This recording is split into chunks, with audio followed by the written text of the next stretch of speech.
Hey everyone, it's BJ, and I get a lot of people asking about boiling fur and how to texture fur, and I happen to be boiling a piece of fur this morning, so I thought I'd do a quick video and kind of show you what I do to age fur. So this is the piece of fur I'm starting with. You can see it's nice and smooth, and looks like it came right off the rack at the store, which it did.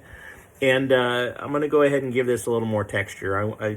This is just going to look too much like fake fur on camera, so I want to give it a little more grit, a little more of that used look that you see on a lot of shows like the Muppets and things like that. So the first thing you want to do is you want to have a huge pot. Now this is a big stew pot, and it is very large.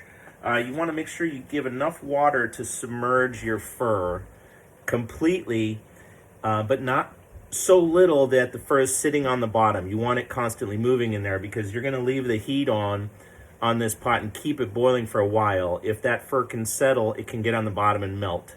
So you want to make sure that that doesn't happen. So anyway, I've got this going, and I've got the water to a boil. It takes a while. I've probably got about 4 gallons of water in there. There's a lot of water. So I'm going to go ahead and lower the fur in. People ask all the time, do you pre-soak this or pre-wash it? This is not. This is literally right off the cut from the store.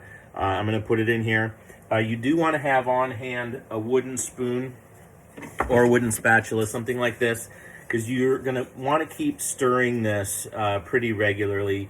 Again, you're going to boil this for quite a while. I'm probably going to boil this for probably about 15-20 minutes and see how it does. But every couple minutes, I'm going to reach in there and I'm going to stir. So I'm going to go ahead and stick this in and get this going. And actually, I'll just do that while you guys are on. One thing you want to do is make sure that you push it down and really get it submerged in the water and give it a good mix or two. And whatever you do, be very careful because boiling water is boiling water. It's extremely hot. I use a pot holder when you're grabbing the pot. Keep everything away from the flame or from your heat source. That's about it. We're going to let that boil for a while, and I will check back with you guys in just a few. All right, I'm going to try to do this with one hand here. So I've got my fur in my pot, and I left it on high to get the water back up to temperature once I put the fur in. Now, as I mentioned, you do want to keep stirring this. You want to keep this moving. You can see too that the fur is floating in the water. It's not sitting on the bottom of the pot. There's plenty of water in there for it. And basically, what I'm going to do now is I'm going to reduce my heat to medium, just enough to keep that water boiling. I don't want it to stop boiling. I want it to keep going. You can see it's calmed down a bit, but we're still getting the bubbles in there. And now basically I'm going to go ahead and let this basically cook. What I want to do is I want to get the temperature of the fiber up high enough that it starts to melt.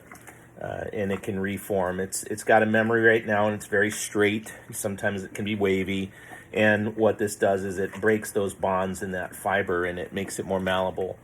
Anyway, that's pretty much it. I'm going to go ahead and put the lid back on this and let it boil for about 3 minutes or so. And every 3 minutes, I'm going to check and stir it. And like I said, this particular fur, I'm probably going to keep in for 15 to 20 minutes, and we'll see how that looks. So I'm going to let this cook and check in every few minutes. And then when we get closer to done, I'll jump back on. Hey everybody, it's BJ, and we've been boiling for just about 10-12 minutes now. And if you can look at the fur, we lift this out, what you can see is that it's starting to get some ripples in it. It's starting to look less smooth. And this is how we know the fiber is starting to loosen up. And we want to keep boiling it. We don't want to go ahead and jump in and end this yet. So we're going to leave it in here and keep stirring it, keep it moving, and keep it boiling for a little bit longer. Probably going to go about another 10 minutes on this to let it really get loosened up before I pull it out of the water. So I'll check back in again in just a few. So here's our fur after about 22 minutes of boiling. Now, if you look at it, you can see that the fiber is now floating away from the base. See how it's all kind of looking wispy and everything? It's not laying smooth anymore. And that's basically showing me that fiber is pretty pliable and will change its shape. It'll allow us to give it a little texture. I'm going to go ahead and let this cook a few more minutes, probably about 8 more minutes. So it's going to be about 30 minutes total on this fur before we pull it out of the pot. And I will jump back on in just a second with that. So our 30 minutes is up, and I'm gonna go ahead and pull this fur out. Now I just wanna remind you, it's extremely hot. Remember, this fur has been in boiling water, so please be very careful with the water, with the fur itself. You don't wanna grab it with your bare hands. It will burn you. Again, use the wooden spoon there. I'm gonna pull the top off here. And generally what I'll do is I'll grab it and then I'll kind of roll it. I don't know if you guys can see that, I think so. And kind of just like spaghetti roll it onto the spoon. And it's gonna be heavy, but as it does, it's pressing a lot of the water out.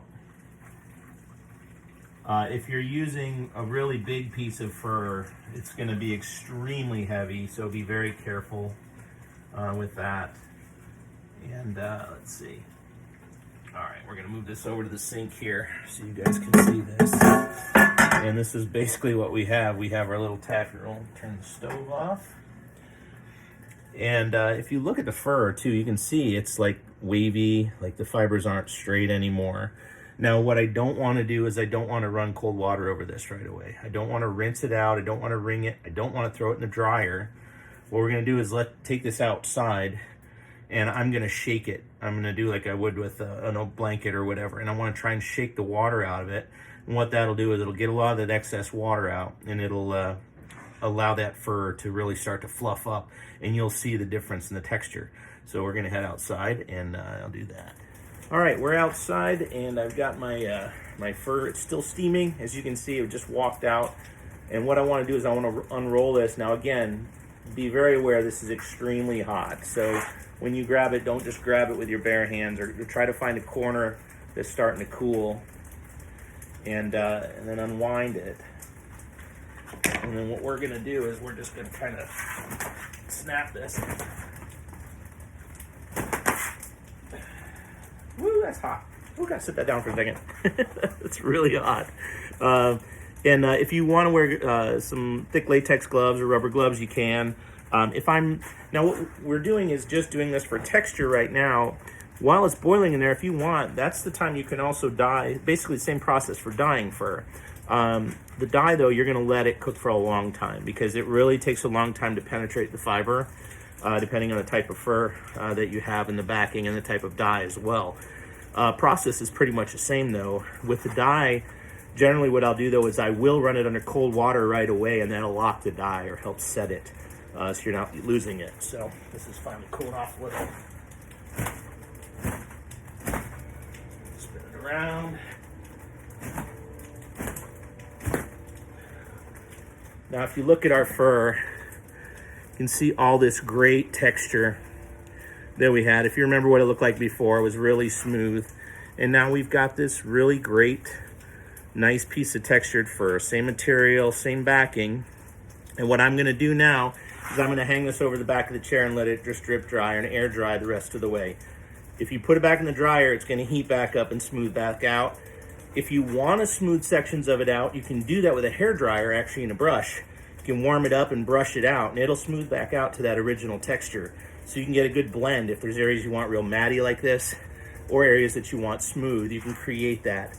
You can also trim this like you would normal. Now, I don't trim fur before I boil it because I want it to shrink up. As you can see, it gets really matty, and if you cut it too short, you can get really like bald looking spots. So if you're gonna trim it, wait till after you're done boiling it. So that's it, guys. This is it. This is basically what I do to create texture with fake fur, and I hope you enjoyed it. It's probably one of my longer videos, but I'm looking forward to jumping on and doing more of these with you guys whenever I get a chance. So thanks again, and take care.